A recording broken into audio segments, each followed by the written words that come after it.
পালারে পালা জলদি পালা, নহে তো তোদের গলে চলবে তালা।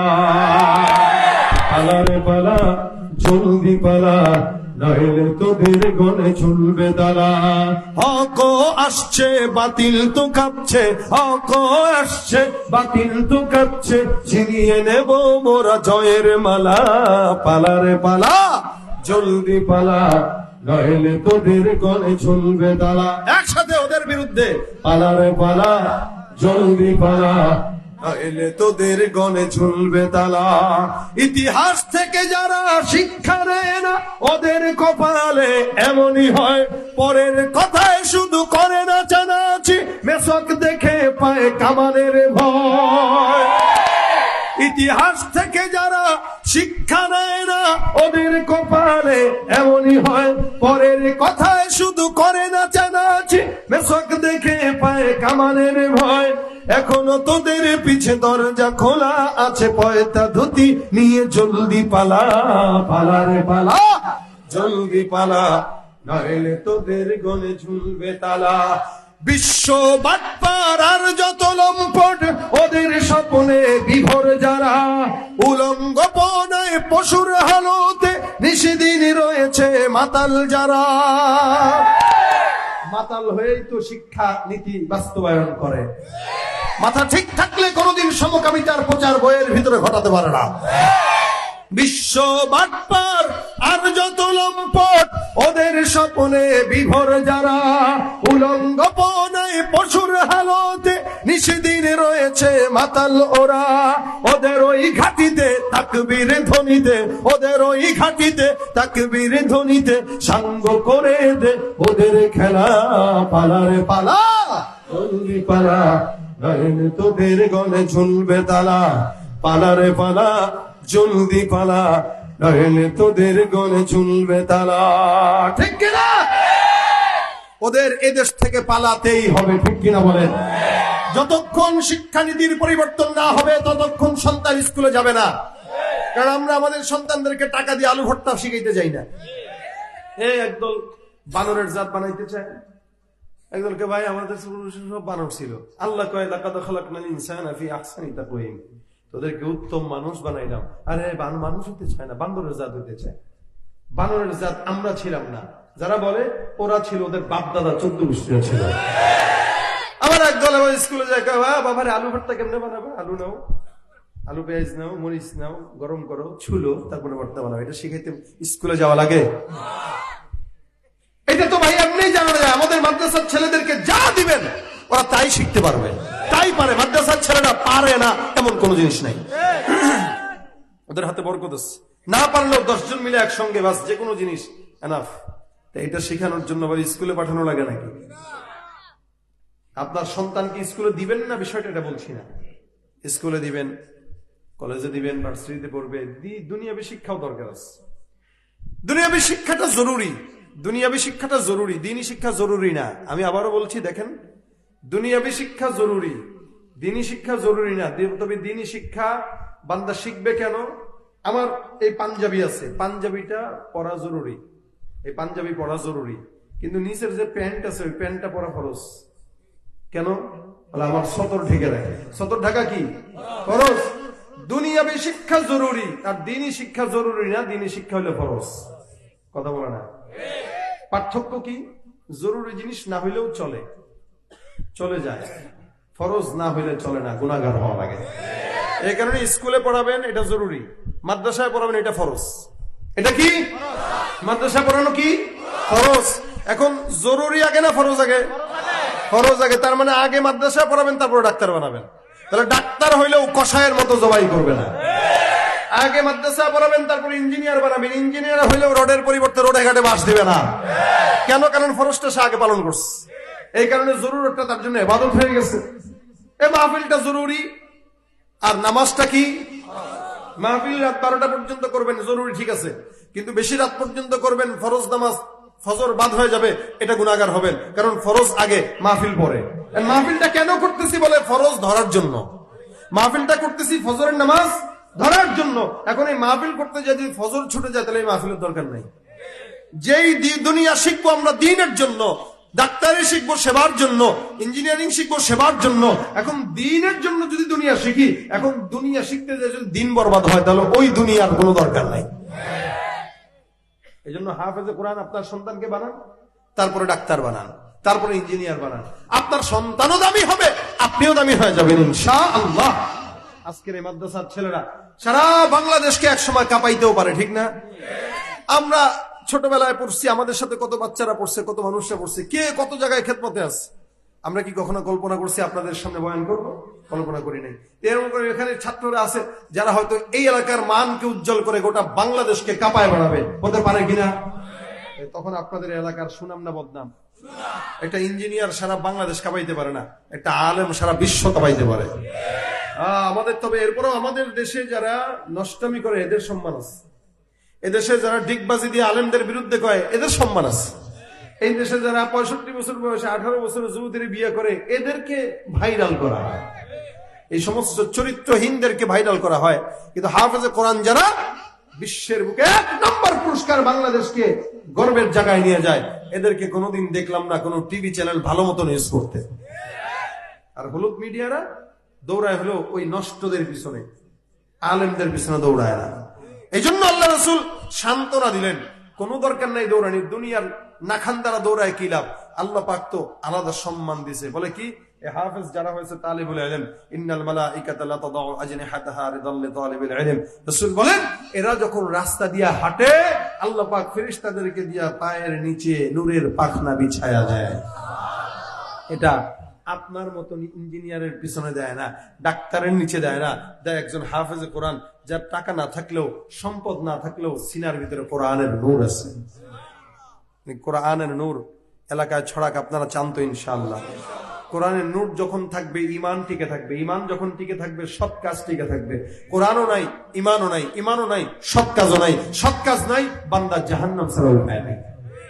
এজন্য আল্লাহ পাক রব্বুল আলামিনের সূরা বাইয়িনার আমি ছোট্ট একটা আয়াতের অংশ তেলাওয়াত করেছি, ইন্নাল্লাযীনা আমানু ওয়া আমিলুস সালিহাতি উলাইকা হুম খায়রুল বারিয়া জাযাউহুম ইনদা রাব্বিহিম জান্নাতু আদনিন তাজরি মিন তাহতিহাল আনহার খালিদিনা ফিহা আবাদা রাদিয়াল্লাহু আনহুম ওয়া রাদু আন যালিকা লিমান খাশিয়া রাব্বাহ। আল্লাহ পাক এই আয়াতে বলেন জান্নাত পাওয়ার জন্য খুব বেশি কষ্ট দরকার নাই। 2টা কাজ আল্লাহ পাক বলেছেন, 1 নাম্বার ঈমান, 2 নাম্বার নেক কাজ। 1 নাম্বার কি বলেন? 2 নাম্বার কি? নেক কাজ।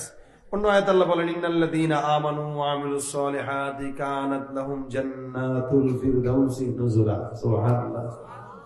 আল্লাহ পাক বলেন যারা ঈমান আনলো, নেক কাজ করলো, ওদেরকে আমি আল্লাহ জান্নাতুল ফিরদাউস চিরস্থায়ী দান করে দেব। সুবহানাল্লাহ। কাজ কি সহজ না কঠিন? একদম সোজা না? ঈমানদার তো আমরা সবাই, এর কথাই কয় না। ঘুমাইতেছেন আপনারা, ওয়াজ কিন্তু কমাই দেব। যারা ঈমানদার, এটা আমরা সবাই তো ঈমানদার, কি বলেন? এখানে আমিও ঈমানদার, আপনারাও ঈমানদার, সবাই ঈমানদার। যদিও ঈমানদাররা ফজর পড়ে না। কেউ ঈমানদাররা ফজর পড়েনি? ঈমানদাররা ফজর পড়া দরকার আসেনি? কিন্তু আমাদের দেশের ঈমানদাররা পড়ে।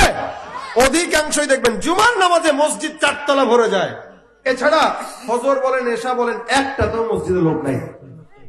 নামাজের কথা বলবেন, প্যান্টের সমস্যা, রোজার কথা বলবেন, গ্যাস্ট্রিকের সমস্যা, আলসারের সমস্যা, সারা জিন্দেগি সমস্যা আর সমস্যা। কিন্তু হাডুডু খেললে তার কোনো সমস্যা নাই, মসজিদে ঢুকলে তার সমস্যা, যার কারণে সে চেয়ারে বসে নামাজ পড়ে। এলাকায় নাই এটা? ইমানদার দাবি করে নামাজ পড়ে না, ইমানদার দাবি করে রোজা রাখে না, ইমানদার দাবি করে সুন্নাত মানে না। যতই দাবি করুক, আল্লাহ পাক বলেন আমিনান নাসি মান ইয়াকুলু আমান্না বিল্লাহি ওয়া বিল ইয়াউমিল আখিরি ওয়া মা হুম বিমুমিনিন। মানুষের মধ্যে যারা নিজেরা মুমিন দাবি করে, আমি আল্লাহ বললাম যাদের নামাজ নাই, রোজা নাই, হজ নাই, যাকাত নাই, এরা কেউ মুমিন দাবি করলেই হয় না, এরা মুমিন হতে পারে না, এরা ভণ্ড, এরা বেঈমান, এরা মুনাফিক। কথাটা বলেছেন কে? যারা বলেন কে বলেছেন? তুমি রমজান এলে রাখো না রোজা, দিনকে করো আঘাত, পয়সা কড়ির নেই তো অভাব, দাও না তো যাকাত। রমজান এলে রাখো না রোজা, দিনকে করো আঘাত, পয়সা কড়ির নেই তো অভাব, দাও না তো যাকাত। তুমি ইমানদারির বড়াই করো, নেই তোমার ইমান তুমি, ইমানদারির বড়াই করো, নেই তোমার ইমান তুমি। কেমন মুসলমান তুমি, কেমন মুসলমান তুমি, কেমন মুসলমান তুমি, কেমন মুসলমান। নামাজের সাথে নাই পরিচয়, মানো না কোরআন, নামাজের সাথে নাই পরিচয়, মানো না কোরআন। তুমি কেমন মুসলমান তুমি, কেমন মুসলমান।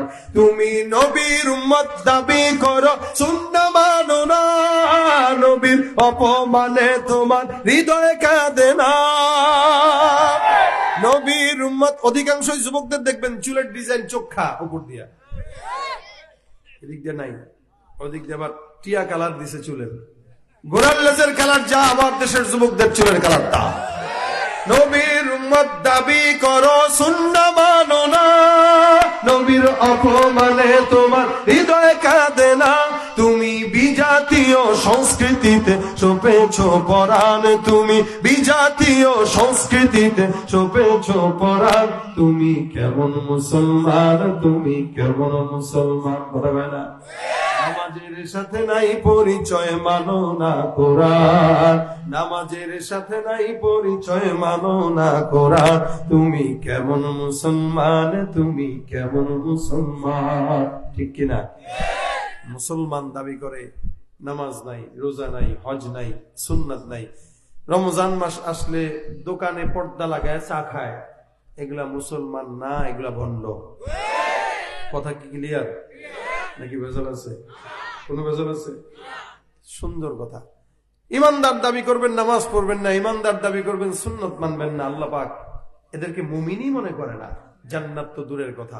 যারা ইমানদার দাবি করে ওরা কিভাবে দাবি করবে? এক নম্বরে ইমানদারের গুণ থাকবে, অন্তর দিয়ে আল্লাহকে বিশ্বাস করবে। দুই নম্বরে ইমানদারের গুণ থাকবে, জবান দিয়া স্বীকার করবে। অন্তর দিয়া বিশ্বাস, জবান দিয়া স্বীকার।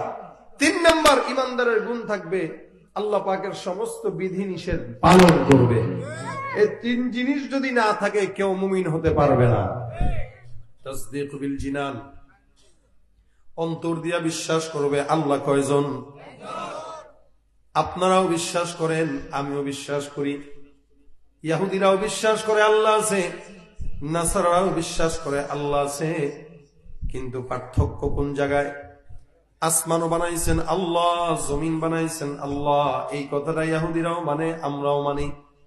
যার কারণে আল্লাহ পাক রব্বুল আলামিন বলেন, ওয়ালা ইন সাআলতাহুম মান খালাকাস সামাওয়াতি ওয়াল আরদা লায়াকুলুন্নাল্লাহ।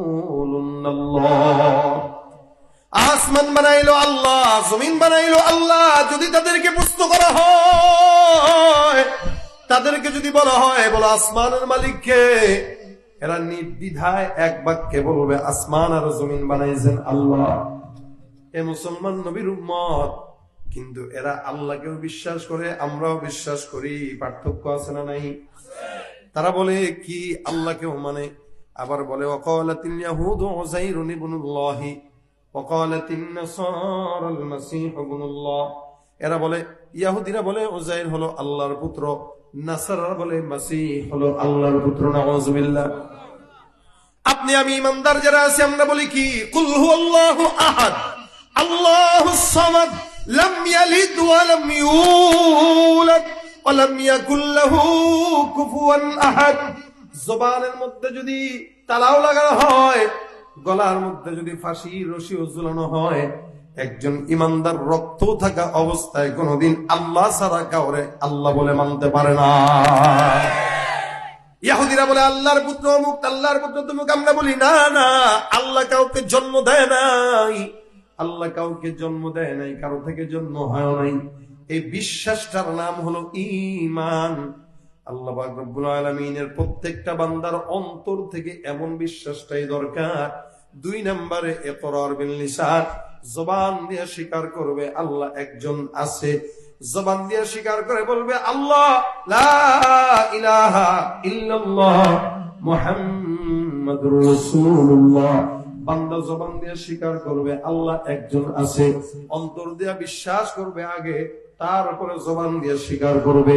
এই জবান দিয়ে স্বীকার না করার কারণে আল্লাহর নবীর চাচা আবু তালেব জান্নাতি না জাহান্নামী? নবী করিম সাল্লাল্লাহু আলাইহি ওয়াসাল্লামকে অনেক মহব্বত করতেন। সব সময় আল্লাহ রাসূলের চতুর্পাশে একদম পাথরের মতো দাঁড়ায় থাকতেন।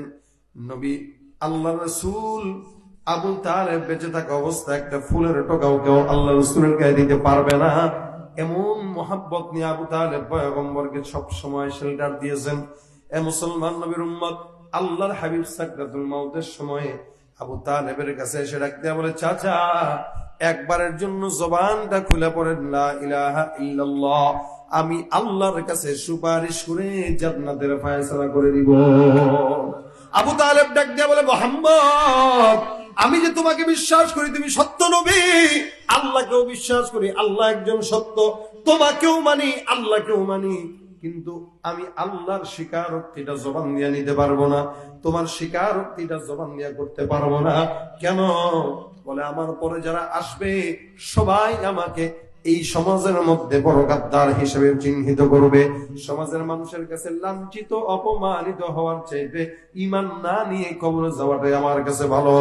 আল্লাহ রাসূল এত বলার পর আবু তালেবের মতো লোক ঈমান না আনার কারণে, স্বীকারোক্তি না করার কারণে আজীবনের জন্য আল্লাহ পাক জাহান্নাম দিয়েছেন। নাউযুবিল্লাহ। শুধুমাত্র স্বীকার দেয় নাই, এই জন্য আল্লাহ রাসূল সাল্লাল্লাহু আলাইহি ওয়াসাল্লাম বলেন, এ তোমরা মাঝে মাঝে ইমানের স্বীকারোক্তি দিবা। আল্লাহ পাক ডাক দেয়া বলেন, ইয়া আইয়ুহাল্লাযীনা আমানু আমিনু, হে ঈমানদার তোমরা ঈমানদার হও। নবী বলেন, ঈমানদার হওয়ার কেন আদেশ দিলেন জানো?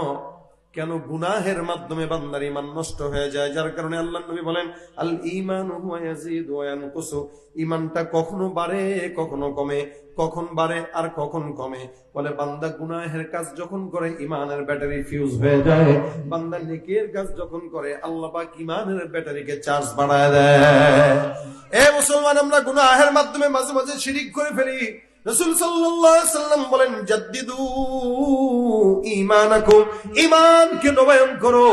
উলামায়ে কেরামরা বর্ণনা করেন, কোন ঈমানদার যখন 5 ওয়াক্ত নামাজের আযানের জন্য জবাব দিবে, আযান হয়, আযানের জবাব যদি কোন ঈমানদার বান্দা 5 বার দেয়, ওই বান্দা দৈনিক 5 বার ঈমান নবায়ন করার কারণে মুমিনদার হয়ে ঈমানদার হয়ে যাবে। কেন? অসংখ্য গুনাহের মাধ্যমে আমাদের অনেক সময় ঈমান দুর্বল হয়। তো আযানের জবাবে আশহাদু আল্লা ইলাহা ইল্লাল্লাহ আছে, আশহাদু আন্না মুহাম্মাদুর রাসূলুল্লাহ আছে, এটা যদি কেউ জবাব দেয় 5 বার, তো 5 বার সে দৈনিক ঈমানকে তাজদীদ করলো। ঈমান তাজদীদের কথা আল্লাহ রাসূল সাল্লাল্লাহু আলাইহি ওয়াসাল্লাম বলেছেন, তাহলে বান্দার গুনাহ করে না, কারণ 5 বার সে ঈমানদার হয়ে গেছে। আল্লাহ পাক রব্বুল আলামিনের ঈমানদার হওয়ার জন্য 3 নম্বর শর্ত কি? আমল বিল আরকান। বলে বান্দা দুইটা আমাদের সমাজে আছে, বর্তমান সময়ে তাসদীক বিল জিনান আছে, ইকরার বিল লিসান আছে, কিন্তু আমল বিল আরকান নাই। মানে অন্তর দিয়া বিশ্বাস করি, জবান দিয়া স্বীকার করি, কিন্তু অধিকাংশ মুসলমান একটাও ঠিক মতো ঈমান তার অন্তরের মধ্যে রাখে না, যার কারণে নামাজও নাই, রোজাও নাই, পর্দাও নাই, সমস্ত চলাফেরা সব হলো ইহুদি নাসারার মতো। আমল বিল আরকান আমাদের সমাজে নাই। আমল বিল আরকান সমস্ত ইসলামের আরকান গুলো মান্য করা, আল্লাহ যা বলেছেন এগুলো মানা, যেগুলো থেকে নিষেধ করেছেন এগুলো থেকে বেঁচে থাকা। তা'মুরুনা বিল মারুফ ওয়া তানহাউনা আনিল মুনকার। ঈমানদার যারা ভালো কাজের আদেশ দেয়, খারাপ কাজ থেকে বাঁচায়, আল্লাহ পাক ডাক দিয়া বলেন, হে ঈমানদার বান্দারা মনে রাখবা, তোমরা যারা আছো, ওয়াতাআওয়ানু আলাল বিররি ওয়াত তাকওয়া ওয়া লা তাআওয়ানু আলাল ইসমি ওয়াল উদওয়ান। আল্লাহ পাক ঈমানদারদেরকে আদেশ দেয়, খবরদার ভালো কাজ যখন ঘটবে সমাজের ভালো কাজের মধ্যে তোমরাও সহযোগী হবা, আর খারাপ কাজ যেখানে কোন ঈমানদার সেই খারাপ কাজ থাকেও না, সহযোগিতাও করেও না। ঠিক কিনা? মাহফিলটা ভালো না খারাপ? সহযোগিতা করা কার আদেশ? ওয়াতাআওয়ানু আলাল বিররি ওয়াত তাকওয়া। ঈমানদার হইবা, নেক কাজ করবা, নেক কাজ করবা, নেক কাজের সহযোগী হও। আল্লাহ বলেন, উলাইকা হুম খায়রুল বারিয়া। যারা ঈমানদার হয়, যারা নেক কাজ করে, এগুলো সমাজের মধ্যে সবচাইতে শ্রেষ্ঠ লোক। সুবহানাল্লাহ।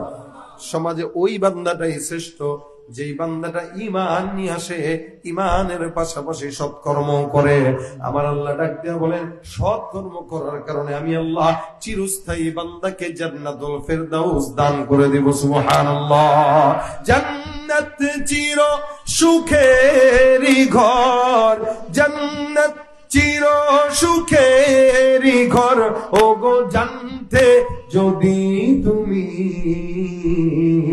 মায়া ঘেরা রঙিন পৃথিবী নয় তো সুখের খনি, মায়া ঘেরা রঙিন পৃথিবী নয় তো সুখের খনি। জান্নাত দিবেন কে? আমার আল্লাহ পাক কত বড় জান্নাত দান করবেন। জান্নাতুল ফিরদাউস এমন বিশাল জান্নাত, নবী করিম সাল্লাল্লাহু আলাইহি ওয়াসাল্লাম বলেন সবচেয়ে আফজল জান্নাত হলো জান্নাতুল ফিরদাউস।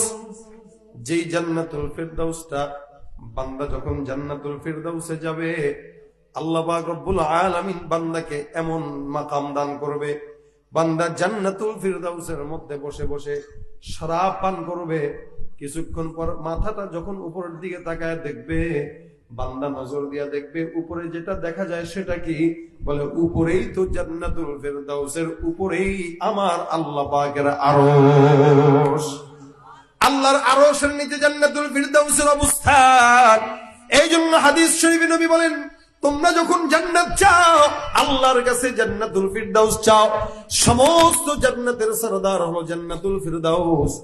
জমিনের মধ্যে আল্লাহ পাক রব্বুল আলামিন জান্নাতুল ফিরদাউস থেকে একটা সুন্দর নহর দিয়া দিয়া সমস্ত অন্যান্য জান্নাতগুলোকে আল্লাহ পাক রব্বুল আলামিন বান্দাদেরকে পানি দিবে। ওই যে জান্নাতিন তাজরি মিন তাহতিহাল আনহার খালিদিনা ফিহা আবাদা, ওই জান্নাতের তলদেশে আল্লাহ পাক রব্বুল আলামিন নহর প্রবাহিত করবে, যেটা বান্দা হাঁটলেও পায়ের নিচে দেখবে নহর প্রবাহিত হচ্ছে, পা ভিজবে না কিন্তু নহর দেখা যাবে। সুবহানাল্লাহ। কিছু টাকা মিশলে আমাদের দেশের কিছু হোটেল আছে, রেস্টুরেন্ট, আপনারা দেখেছেন কিনা জানি না, 5 স্টার রেস্টুরেন্টে গেলে, বিদেশে গেলে অনেক দেখা যায় এমন রেস্টুরেন্ট করে টাইলস লাগাই। তো আমরা আপনার যে টাইলস এগুলো আমাদের দেশে চলমান, কিন্তু ওরা টাইলস লাগায় যেটা, এটা আয়না, আয়না মানে আয়না লাগানো থাকে, কাঁচ লাগানো থাকে, নিচে থাকে পানি, ওই পানিতে আবার থাকে মাছ। তো মানুষ উপরে হাঁটে কিন্তু নিচে মাছও দেখে, পানিও দেখে। এটা পাইলো কোথায়? আল্লাহর কোরআন রিচার্জ করেই বান্দারা এগুলো পাইছে। কোরআন ছাড়া এগুলো বুদ্ধি আসবে কোথায়? দুনিয়াতে যত সৌন্দর্য দেখেন, এগুলো বান্দা কেবল জান্নাতের নিয়ামত শুনে শুনে কিঞ্চিত ধারণা করে তারপরে বানাইছে। এটা দেখে আমরা পাগল হয়ে যাই, বাপ রে বাপ কি সুন্দর। বাংলাদেশের মানুষ একটা ভালো ব্রিজ পাইলেও হেনে দেয়, প্রত্যেক দিন বিকেলে সেলফি তুলে 100টা। ভালো একটা ব্রিজ পাইলে ফকির নির্যাত। আমাদের কাছে ব্রিজটাই এত সুন্দর, অথচ জান্নাতের সৌন্দর্য না কোনো চক্ষু দেখে, না কোনো কান শুনে, না কোনো মানুষ অনুভব করতে পারে। আল্লাহ কি যে দিবে এটা আল্লাহ ছাড়া কেউ জানে না।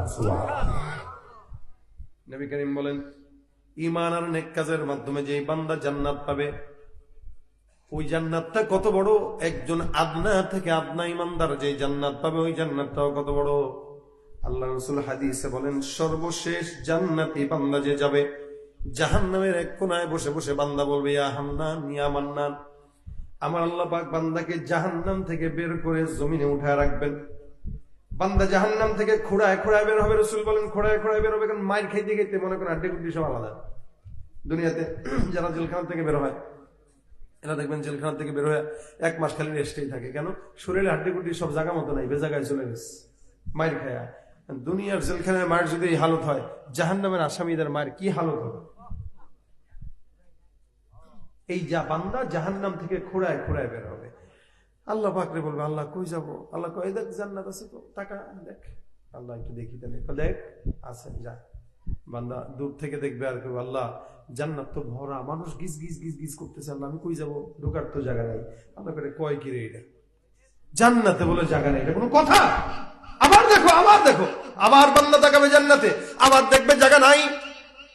আল্লাহ পাক ডাক দিয়া বলবেন হে ঈমানদার আবার তাকাও, জান্নাতের মধ্যে জায়গা নাই। এটা আবার কেমন কথা?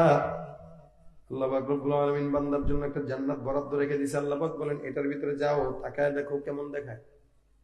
বান্দা জান্নাতের দিকে দূর থেকে তাকায় তাকায় দেখবে এত সুন্দর, ভিতরে এমন নিয়ামত, এমন এমন নিয়ামত, বান্দা পাগলের মতো হয়ে যাবে।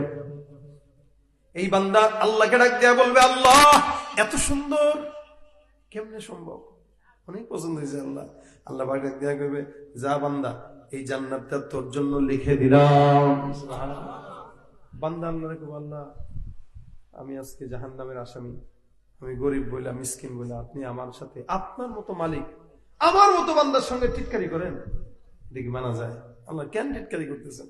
মনে করেন আপনাদের এলাকার একজন ফকির লোক এমপি সাহেবের সাথে দেখা করছে, এমপি সাহেব আমার খুব টাকা দরকার, একটা ঘর নাই, এমপি সাহেব একটা 1 লাখ টাকা দিলে একটা ঘর বানাইতে পারি টিন দিয়া। এমপি সাহেব কয়, পিএস এক কাম করতো, 10 তলা বিল্ডিংটা কোন জায়গায় আছে জানি, ধানমন্ডিতে। আচ্ছা যা, এই ফকির এই ধানমন্ডির 10 তলা বিল্ডিংটা আমি রেজিস্ট্রি করে দিতেছি, সামনের সপ্তাহে ডেট দে। এখন এই ফকির কি বলবে? স্যার গরিব মানুষ বইলে আজকে এমন টিটকারি করলেন, আল্লাহ সইব না। কি বলবে না? আমি চাইলাম আপনার কাছে 1 লাখ টাকা, আপনি আমার বলতেছেন 10 তলা বিল্ডিং দিবেন, তাও ধানমন্ডির। এটা কোনো কথা? এটা কি মানা যায়? এটা কেমনে সম্ভব? এটা তো কল্পনাও করা যায় না। ওই বান্দার হালত হবে এটা। আল্লাহর খুব আল্লাহ এমন পিটান টিটান দিয়ে এতদিন খুব মারছেন, মায়ের হাড্ডি মুড্ডি সব আলাদা করে, এখন বুঝি আপনি আমার এত বড় জান্নাত দিবেন? আপনি এত টিটকারি করেন আমার সাথে? আল্লাহ পাক নিজে পর্যন্ত রাসূল সাল্লাল্লাহু আলাইহি ওয়াসাল্লাম হাদিস বর্ণনা করতে যায়, সাহাবাদের কাছে হেসে দিয়েছেন। সাহাবারা বলেন, আমরা রাসূলকে এমন ভাবে হাসতে দেখলাম যে ওনার দাঁতের মাড়ি পর্যন্ত দেখা গেছে। সাহাবারা কয়, হুজুর আপনি হাসলেন কেন? রাসূল বলেন, আল্লাহ পাক নিজেও আমাকে এটা বর্ণনা করতে যায় হাসছেন। সুবহানাল্লাহ। আল্লাহ করে কয় কিরে পাগল, এটা আমার কাছে কি জান্নাতের অভাব আছে? তোরে তুমি এটা দেই নাই, তোরে যেটা দিছি এটা কতটুকু তুই জানোস? এটা তো সবচাইতে ছোট্ট জান্নাত, এটার চাইতে ছোট জান্নাত আর হইতে পারে না। আমার ফালান্না সারান্না যেগুলা, ওগুলোর থেকে টোকায় না তোরে এটা দিলাম বেটা। রাসূল বলেন, জানো ওই জান্নাতটা কত বড়? বলে, গোটা দুনিয়া আসমান জমিন যা দেখা যায় সব দুনিয়া একসাথে 10টা করলে যত বড় জায়গা, এই জান্নাতটাও 10টা দুনিয়ার সমান জান্নাত। বন্দেগানে খাস আল্লাহ মুলগুয়ুব দরজাহা জানে জওয়াসি সুলকুলুব জিমি সরসবু এ পিরাহান শমিদি চিরাদার চা হেকিন আনশনদিরি। জান্নাত দেনেওয়ালা কে? আল্লাহর কাছে কি জান্নাতের অভাব আছে? বান্দাকে আল্লাহ পাক 10 দুনিয়ার সমান জান্নাত দিবে। আল্লাহ পাক রব্বুল আলামিন বান্দাকে যেই জান্নাত দিবে এটাই তো 10টা দুনিয়ার সমান। একটা দুনিয়ার মধ্যে ছোট্ট একটা মানচিত্র বাংলাদেশকে ঘুরেই তো শেষ করতে পারলাম না সারা জিন্দেগি। এত বছর ধরে ওয়াজ করি, এত বছর ধরে প্রোগ্রাম করি, এখনো পর্যন্ত বাংলাদেশের অনেক জায়গা আছে, শত শত হাজার হাজার জায়গা আছে যেগুলোতে আমরা যাই নাই। অনেক থানা আছে, গ্রাম আছে, প্রত্যেকটা গ্রাম তো ঘোরার মতো সামর্থ্য আমাদের নাই। একটা ছোট্ট বাংলাদেশ যদি ঘুরতে বছরকে বছর, হাজারো বছর লেগে যায়, তাহলে গোটা দুনিয়াটা কত হাজার বছর, কোটি কোটি বছর লাগবে। আর গোটা দুনিয়া কোটি বছরেও বান্দা ঘুরতে পারবে না। সেখানে 10 দুনিয়ার সমান জান্নাত বান্দা কত বছরে ঘুরবে? বান্দা তো আজীবনের জন্য দিয়ে দিছে, আজীবনও শেষ করতে পারবে না। এটা আল্লাহ পাক রাখছেন বান্দার জন্য। কেন? বলে, বান্দা যদি ইমানদার হয় আর নেক কাজ করে। দেখেন, নেক কাজের জন্য ভাই নিয়ত শর্ত। এই কারণে রাসূল হাদিসে বলেন, ইন্নামাল আ'মালু বিন্নিয়াত ওয়া ইন্নামা লিকুল্লি ইমরিইম মা নাওয়া। ঈমান, নেক কাজ করবা বান্দা তুমি, নিয়ত যতটুকু আমি আল্লাহর ফলাফল ততটুকু। এইজন্য হাদিস কুদসিতে আল্লাহ পাক বলেন, আনা ইনদা যন্নি আবদি বি। আমার বান্দা আমার উপরে ধারণা যতটুকু রাখবে, আমি বান্দার উপরে ততটুকুই ফয়সালা করব। আমাদের সমাজে আমরা বিপদে পড়লে আল্লাহর কাছে চাই না, চেয়ারম্যানের কাছে আগে যাই। ওর ধারণাই হলো চেয়ারম্যান তাকে দিবে। এখানে চেয়ারম্যান, এমপি, মন্ত্রী সব দেখে, কাজ হয় না। যখন কাজ হয় না তখন আল্লাহর কাছে, আল্লাহ তুই ছাড়া আর কেউ নাই। আল্লাহ কয়, ফাজিল এতদিন পর্যন্ত আমারে লাগছে না, এখন বিপদে পড়ে আমারে চাস, যা তুই যেমন আমিও তেমন। যদি সহজেই প্রথমে আল্লাহর কাছে চাইতো তাহলে এত রাস্তায় ঘোরা লাগতো না, আগেই আল্লাহ রাস্তা ক্লিয়ার করে দিত। এই জন্য সাহাবা আজমাইন বিপদে পড়লেও, মুসিবত, একটা জুতার ফিতা ছিঁড়ছে তো আল্লাহর কাছে নামাজে দাঁড়ায় গেছে, আল্লাহ ফিতাটা ছিঁড়ে গেছে, ব্যবস্থা করে দেন। কি বলেন? আল্লাহ কি দিতে পারে না? এই জন্য নেক কাজ যারা করে, নেক কাজ কি নিয়তের সাথে সম্পৃক্ত, খালি নিয়তটা সহি রাখবেন। রাসূল সাল্লাল্লাহু আলাইহি ওয়াসাল্লাম বলেন, এক লোক একবার রাস্তা দিয়ে হেঁটে যাচ্ছে, তো এমন সময় একটা কুকুরকে দেখলো, যে কুকুরটা পানির পিপাসায় কাতরাইতে কাতরাইতে মরে যাওয়ার ভাব হয়েছে। নবী ডাক দিয়া বলতেছেন, এই লোকটা সারা জিন্দেগি মদ কাটছিল, একটা গুনাহ পর্যন্ত ছাড়ে নাই। মানে মানুষের নেকি কাজা থাকে না, এ শয়তানের গুনার কোনো কাজা নেই, সব গুনাহ তারা দেয়। এখন রাসূল বলেন এই কুকুরকে দেখছে, দেখার পরে এর মায়া লেগে গেছে, আরে কুকুরটা পানির পিপাসায় কাতরাইতেছে, একটা কুয়ার মধ্যে ঢুকছে, ঢুকে নিজের পায়ের মোজা খুলছে, খুলে পানি উঠাইছে, উঠে সুন্দর করে কুকুরকে পান করাইছে। আল্লাহর হাবিব বলেন আল্লাহ পাক শুধুমাত্র একটা কুকুরকে পানি পান করানোর কারণে এই ব্যক্তির সারা জিন্দেগির গুনাহ মাফ করে এরা জান্নাত দিয়ে দিস। কুকুরকে পানি পান করানোটাও নেক কাজ। আমরা তো সমাজে কুকুরকে দেখলে ঢিল মারি, কুকুরকে লাথি দিই, কুকুরকে আমরা তাড়ায় দিই। হ্যাঁ, এটা নাপাক, এটা হিংস্র, ঠিক আছে। সৃষ্টি তো কার? আল্লাহ। আল্লাহর প্রত্যেকটা সৃষ্টির প্রতি যে দয়াশীল হবে, আল্লাহ তার ব্যাপারে দয়াশীল হবে। নয়তো একটা গুনাহগার বান্দা শুধুমাত্র কুকুরকে পানি পান করায় জান্নাতে যাবে, এটা তো কশ্চিনকালে কল্পনাও করা যায় না। যেহেতু আল্লাহ দিছে, তার মানে বোঝা গেল নেকের কাজের জন্য কুকুর আর ছাগল টাগল নাই। যার জন্য করবেন আল্লাহ নেক নিয়ত থাকলে জান্নাত দিয়ে দিবে। এটাই ইন্নাল্লাযীনা আমানু ওয়া আমিলুস সালিহাত, নেক কাজ। কোন বান্দা যদি নেক কাজ করে, আল্লাহ পাক রব্বুল আলামিন নেক কাজের নিয়তে বান্দার জন্য 10 গুণ বৃদ্ধি করে দেয়। মান জাআ বিল হাসানাতি ফালাহু আশরু আমসালিহা, মান জাআ বিল হাসানাতি ফালাহু আশরু আমসালিহা। নেকের কাজ যদি কোন ইমানদার একবার করে, আল্লাহ পাক তাকে 10 গুণ বৃদ্ধি করে দেন। সুবহানাল্লাহ। হযরত আলী রাদিয়াল্লাহু তাআলা আনহু একবার বাজার থেকে, বাসার থেকে রওনা হয়ে গেছেন, হাতের মধ্যে একটা আনার মানে কি বুঝছেন তো, বেদানা, আনার নিয়ে হেঁটে যায়। প্রতিমধ্যে একজন ভিক্ষুক আলী রাদিয়াল্লাহু তাআলা আনহুকে দেখে ডাক দেয়া বলতেছেন, আলী কিছু ভিক্ষা দাও আল্লাহর রাস্তায়। রাসূল বলেন আল্লাহর রাস্তায় কেউ যদি চায় তাকে দান করবা। ওয়া আম্মাস সাইলা ফালা তানহার, কোন মানুষ যদি আপনার কাছে হাত বাড়ায়, খবরদার তাকে না করবেন না, এটা আল্লাহর আদেশ। তবে আল্লাহ পাক, আল্লাহর হাবিব ওইটাও বলেছেন, উপরের হাত হাতের থেকে নিচের হাত কম দামি, কারণ নিচের হাত ভিক্ষার হাত, উপরের হাত দামি হাত, দানের হাত। এই কারণে তোমরা দানের হাত বাড়াও, চাওয়ার হাত কমায় দাও। আলী রাদিয়াল্লাহু তাআলা আনহুর কাছে বেচারা ভিক্ষা চায়, আলীর কাছে টাকা নাই। সুন্দর করে আনারটা দেখলো, ভিক্ষুকটা ডাক দিয়া বলে, আনারটা যদি আল্লাহর রাস্তায় দান করেন, আমার ক্ষুধা লাগছে। হযরত আলী রাদিয়াল্লাহু তাআলা আনহু আনারটাকে দান করে দিলেন। নিচ্ছিলেন কার জন্য? বলে বিবির জন্য। প্রতিমধ্যে ভিক্ষুক চাইলো আনারটা আল্লাহর জন্য নেক নিয়তে দান করে দিছেন।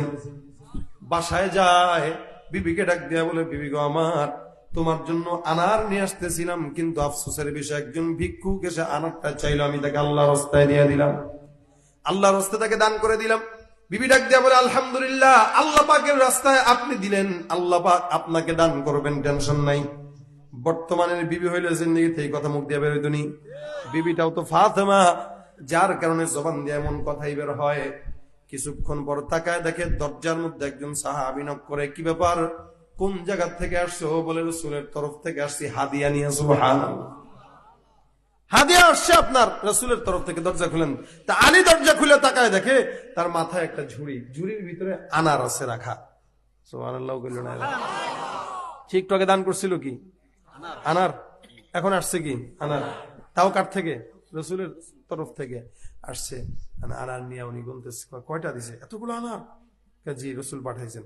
উনি গুনে গুনে দেখেন 9টা আনার। কয়টা? আলী রাদিয়াল্লাহু তাআলা বলতেছেন, এটা আমার না, এটা অন্য কারো হবে। কেন? আল্লাহ রাসূল আপনার জন্য পাঠাইছে। না না না, আমার জন্য পাঠাইলে 9টা পাঠানোর কথা না, 10টা পাঠানোর কথা। সুবহানাল্লাহ। না, মান জাআ বিল হাসানাতি ফালাহু আশরু আমসালিহা। আল্লাহর ওয়াদা, একটা নেকের কাজ করবা, 10 গুণ বৃদ্ধি করে আমি তোমাকে দান করব। তা আমি দিছি একটা, আমার কাছে তো 9টা যদি আসে, তার মানে এটা আমার কাছে আসছে না, এটা অন্য কারো কাছে ভুলে তুমি মনে নিয়ে আসছো। কিছুক্ষণ পর ওই সাহাবী নিজের পকেট থেকে আরেকটা আনার বাড়ি করে কয়, টেস্ট করছিলাম, আপনি বুঝেন কিনা, নবী করিম সাল্লাল্লাহু আলাইহি ওয়াসাল্লাম আপনার জন্য 10টাই পাঠাইছে, এই 10টাই আমি আপনার জন্য নিয়ে আসলাম, নেন। আলী বলেন, এই বেটা, আমি আলী একটা দান করছি, আল্লাহ পাক আমাকে 9টা দিবে, এটা কি হয়? আল্লাহ পাক 10টাই দিবেন, এটাই আল্লাহ পাকের উপরে বিশ্বাসের প্রতিফলন। ইন্নামাল আমালু বিন্নিয়াত, নিয়ত করে দান করবেন একটা, আল্লাহ দিবেন 10 গুণ বাড়ায়া। কোন সন্দেহ আছে আপনাদের? শুধু তাই নয়, নবী বলেন, মান হাম্মা বিহাসানাতিন, কেউ যদি একটা নেকের নিয়ত করে, নেকের নিয়ত করে, কি করে? নিয়ত করে ফালাম ইয়ামাল, ওই ব্যক্তিটা করে নাই। আল্লাহ পাক রব্বুল আলামিনের হাবিব বলেন কাতাবাল্লাহু লাহু হাসানাতান কামিলা, ওই বান্দাটা একটা নেকের নিয়ত করার কারণে আল্লাহ পাক বান্দাকে পরিপূর্ণ, যদিও নেক কাজটা না করলো, না করা সত্ত্বেও বান্দার আমলনামায় নেক কাজ লিখে দিল, সব লেখা হয়ে গেছে। যদি নিয়ত করছে, নেক কাজ করে নাই, এটাই নেক কাজের বরকত। ইমানদার তো আমরা সবাই, নেক কাজ করতে পারি কয়জন আর নিয়ত করতে পারি কয়জন? নবী বলতেছেন কেউ নেক কাজের নিয়ত করলো, করে নাই, নিয়ত করছে করে নাই, এরপরও একটা নেকি লেখা হয়ে গেছে। আর কেউ যদি নিয়ত করার পরে একটা নেকের কাজ করলো, কেউ করলো, তো রাসূল বলতেছেন আল্লাহ পাক 10 গুণ থেকে 70, 70 থেকে 700, 700 থেকে তারও দ্বিগুণ সওয়াব আল্লাহ পাক তার আমলনামায় লিখে দেয়। এই জন্য নেক কাজ করবো ইনশাআল্লাহ। মিথ্যা কথা বলা নেক কাজ, কথা কয় না? কি এটা? কবিরা গুনাহ। কি গুনাহ? কবিরা গুনাহ। নেক কাজ কি? মাদ্রাসার সঙ্গে সম্পৃক্ত হবে, মাদ্রাসায় দান করবেন, এটা নেক কাজ। মসজিদে দান করবেন, এটা নেক কাজ। কারো সঙ্গে হাসি মুখে কথা বলবেন, নেক কাজ। রাসূল বলেন আল কালিমাতু তাইয়্যিবাতু সাদাকা, কেউ যদি ভালো কথাও বলে তো সদকার সওয়াব হয়ে যায়। সুবহানাল্লাহ। বাশশাশাতুল ওয়াজহি সাদাকা, কেউ হাসি মুখে কথা বললো, এটাও সদকার সওয়াব হয়ে যায়। একটা মানুষ দেখা হইলো, আসসালামু আলাইকুম, কেমন আছেন ভাই, একটু খালি হাসি দেন। রাসূল বলেন তুমি টাকা না দিয়েও সদকার সওয়াব পেয়ে গেলে। আমরা তো কেউ দেখা গেলে একটা ভাব, সে এলাকায় পাতি নেতা অথবা নেতা অথবা অনেক বড় ব্যবসায়ী, অনেক টাকাওয়ালা, বাড়িওয়ালা, ভাব আছে না আলাদা। আসসালামু আলাইকুম, ভালো আছেন? বাস, কেন? একটা হাসি দিয়ে দেন না, টাকা তো দিতে পারেন না সবসময়, একটু হাসি দেন, অন্তত সওয়াব হয়ে যায়, সদকার সওয়াব। মুমিনের হাসিটাও সদকার সওয়াব, মুমিনের সব কাজেই সওয়াব। খালি মুমিন যদি নিয়তটা খালি ঘুরায় দেয়, সুবহানাল্লাহ, নিয়ত ঘুরায় দেন না। এই জন্য নেক কাজের নিয়ত করবেন। এটা শাবান মাস চলতেছে, শাবান মাসের আজকে সম্ভবত 6 তারিখ। এই শাবান মাসটা রাসূল সাল্লাল্লাহু আলাইহি ওয়াসাল্লাম নেক কাজ করার আদেশ দিয়েছেন। শাবান মাস আসলেই নবী গণনা করতেন, আর কয়দিন আছে? 20 দিন আছে, আর কয়দিন আছে? 15 দিন আছে। রাসূল তোমরাও গণনা করো, রাসূলের আদেশ, শাবান আসলে তোমরাও গণনা করো, যার কতদিন আছে রমজানের, এই গণনা করাতেও সওয়াব দান হয়ে যাবে। শাবানের আগের মাস রজব, পরের মাস রমজান। আগের মাস যেহেতু দামি, পরের মাস যেহেতু শ্রেষ্ঠ, 2 মাসের মাঝখানে পড়া রাসূল বলেন যেহেতু 2টার মাঝখানে, তো এটাও তো দামি হয়ে গেছে। এই কারণে নবী করিম শাবান মাসে এত রোজা রাখতেন। আম্মা জান আয়েশা বলেন অন্য কোনো মাসে আমি এত নেক কাজ, এত রোজা রাখতে দেখি নাই, খুব বেশি রোজা। কেন? ই যেন হয়, প্র্যাকটিস যেন হয়, প্র্যাকটিসটা হওয়ার জন্য রাসূল এই মাসে রোজা রাখতেন। পাশাপাশি আপনাদেরকে বলবো, আপনারা শাবান মাসে আসছেন, এই মাসটাকে অন্তত নেকের মাস বানায় ফেলবেন। কেন? রাসূল সাল্লাল্লাহু আলাইহি ওয়াসাল্লাম বলেন শাবান মাসে আল্লাহ পাক বান্দাদের আমল নামা আল্লাহর কাছে পেশ করা হয়। সুবহানাল্লাহ। আপনি আমি যত আমল নামা, যত নেক কাজ করি, এই সমস্ত নেক কাজের আমলগুলো আল্লাহর কাছে এই মাসেই পেশ করা হয়। আল্লাহ দেখে যে কারা কারা নেক কাজ করছে, কে গুনাহের কাজ করছে।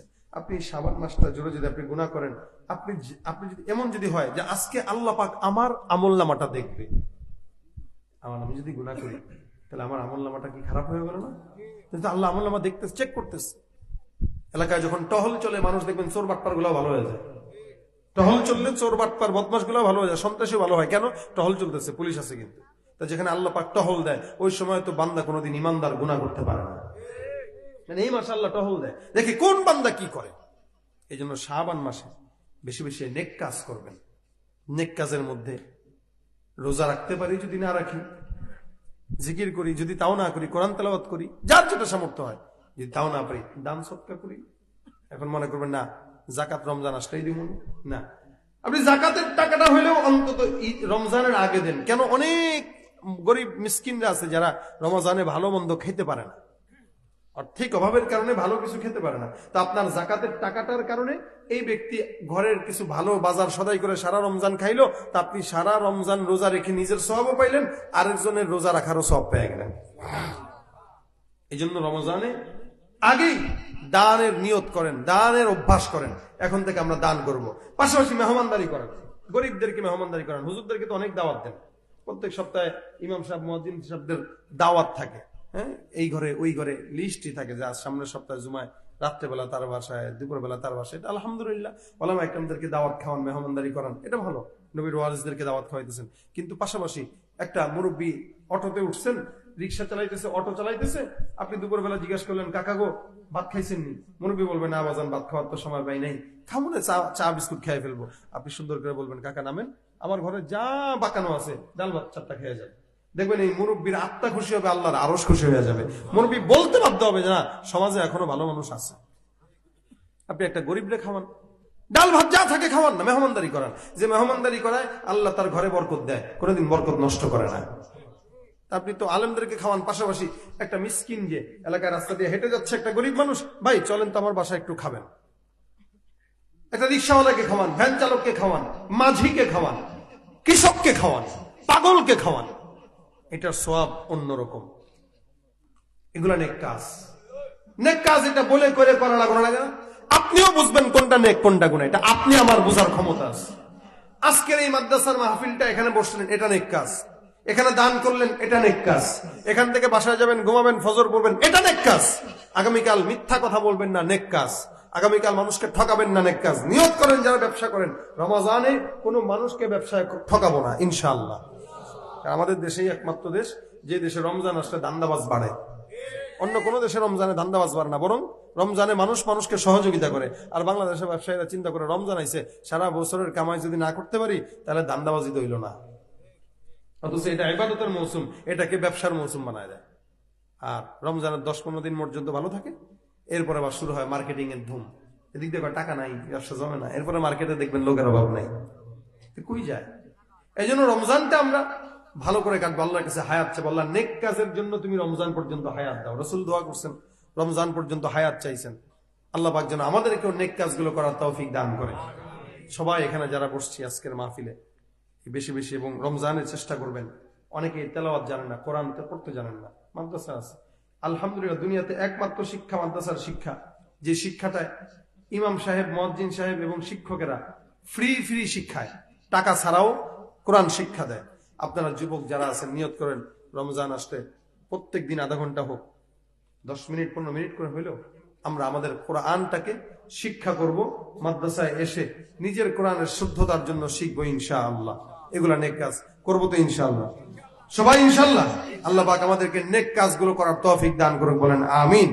নেক কাজ যদি করেন, এই সমাজ থেকে দুর্নীতি, চুরি, সুদ, ঘুষ, সন্ত্রাসী সবকিছু দূর হয়ে যাবে ইনশাআল্লাহ।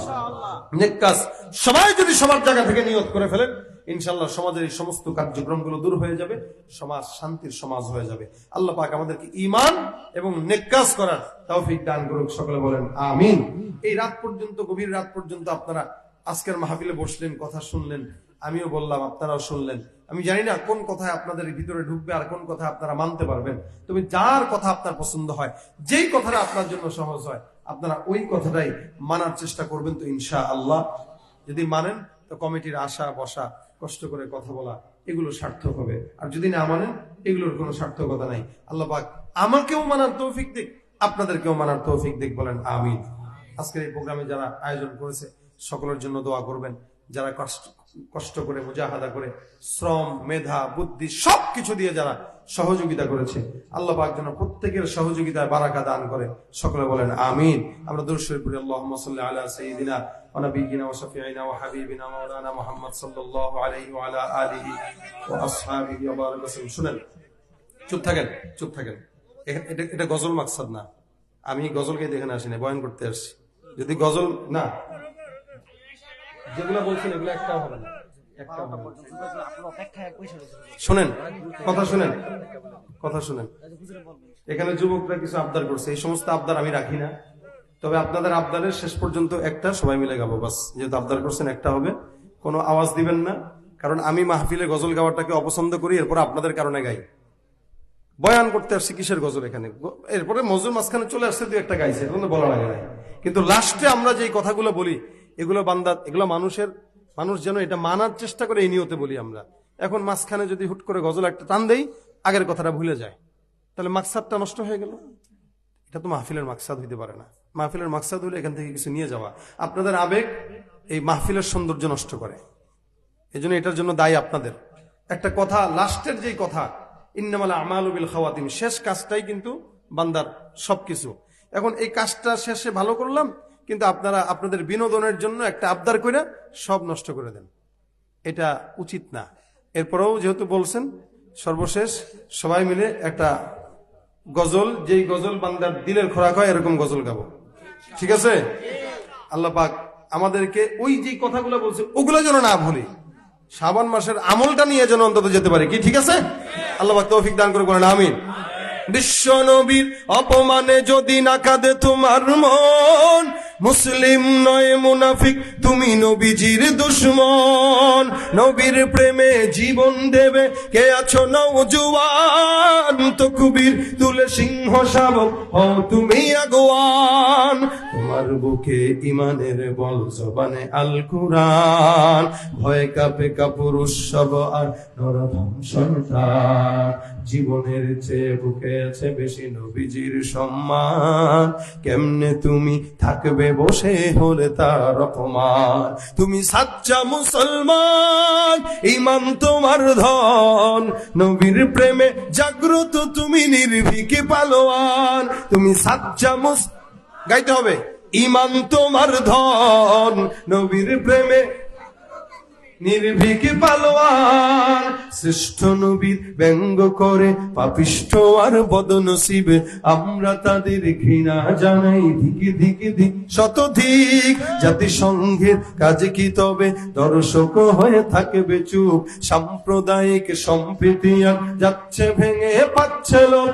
আজকে যারা কুলাঙ্গারের পক্ষপাতী করছো সব, তোমরা কেহ ছাড় পাবে না, শক্ত ধরা পড়বে ঠিক। বয়কট হবে, ধিক্কৃত হবে বিশ্ব জুড়ে, নিন্দা কুড়াবে জাগলে মুসলমান, জাগলে মুসলমান। তুমি সাচ্চা মুসলমান, ঈমান তোমার ধন, নবীর প্রেমে জাগ্রত তুমি নির্ভীক পালোয়ান। নিষ্ঠ উদার দয়ার আধার রহমাতুল লিল আলামিন, তার অপমান করছে যারা দুষ্ট ইতর আশালীন। তার পরশের ছোঁয়া পেল ইউরোপ থেকে সুদূর চীন, তার শানে কেউ বললে কথা মানবে না তা এই জমিন। কেউ কখনো কোথাও যদি সাহস দেখায় ফের এমন, মুসলিম জাতি সংঘ গড়ে জবাব দিবে বীর মুমিন। ঘেরাও করো ওদের গদি, ভুলের ক্ষমা না চায় যদি, জোরে হাকো আজান, জোরে হাকো আজান। তুমি সাচ্চা মুসলমান, ঈমান তোমার ধন, নবীর প্রেমে জাগ্রত তুমি নির্ভীক পালোয়ান। তুমি সাচ্চা মুসলমান, ঈমান তোমার ধন, নবীর প্রেমে জাগ্রত তুমি নির্ভীক পালোয়ান। লিল্লাহে তাকবীর। আল্লাহ পাক আজকের মাহফিলকে ভরপুর কামিয়াবি দান করুক। সকলে দরুদ শরীফ পড়ি। আল্লাহুম্মা সাল্লি আলা সাইয়্যিদিনা ওয়া নাবিয়্যিনা ওয়া শাফিঈনা ওয়া হাবিবিনা ওয়া মাওলানা মুহাম্মদ সাল্লাল্লাহু আলাইহি ওয়া আলা আলিহি ওয়া আসহাবিহি ওয়া বারিক ওয়া সাল্লিম। মাদ্রাসার এই মাহফিলকে যারা সফলতার জন্য অনেক কষ্ট করেছে, ওস্তাদরা সহ, এলাকার কমিটিরা সহ, যুবকরা সহ, সবার জন্য দোয়া করবেন। আল্লাহ পাক সকলের জানে মালে বরকত দান করুক। আল্লাহ পাক তাদেরকে এই কষ্টটাকে নাজাতের জারিয়া বানায় দেখ, বলেন আমিন। আল্লাহুম্মা আনতাস সালাম, اللهم انت السلام ومنك السلام، تباركت ربنا وتعاليك يا ذا الجلال والإكرام.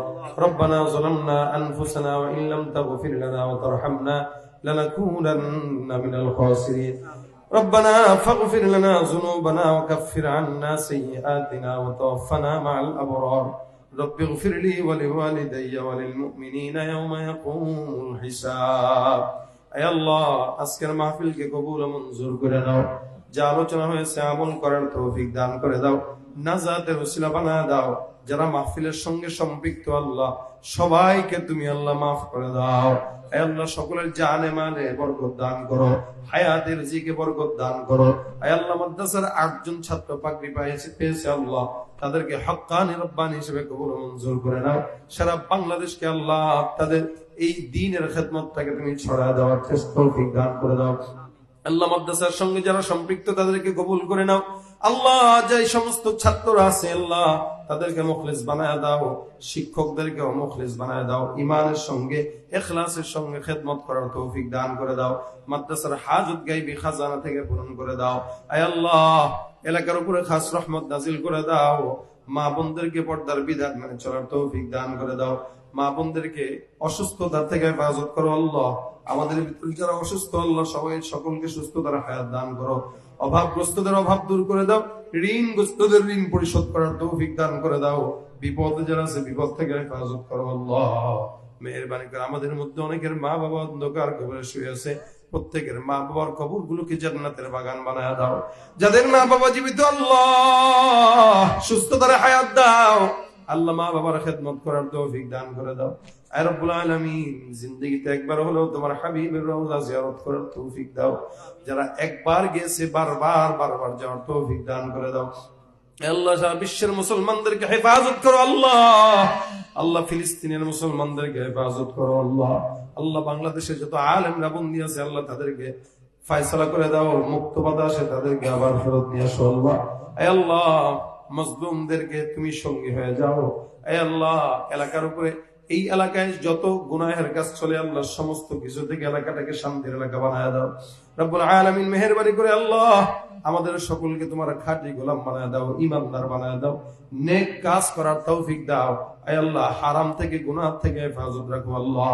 রব্বিরহামহুমা কামা রব্বায়ানি সগীরা, রব্বিরহামহুমা কামা রব্বায়ানি সগীরা।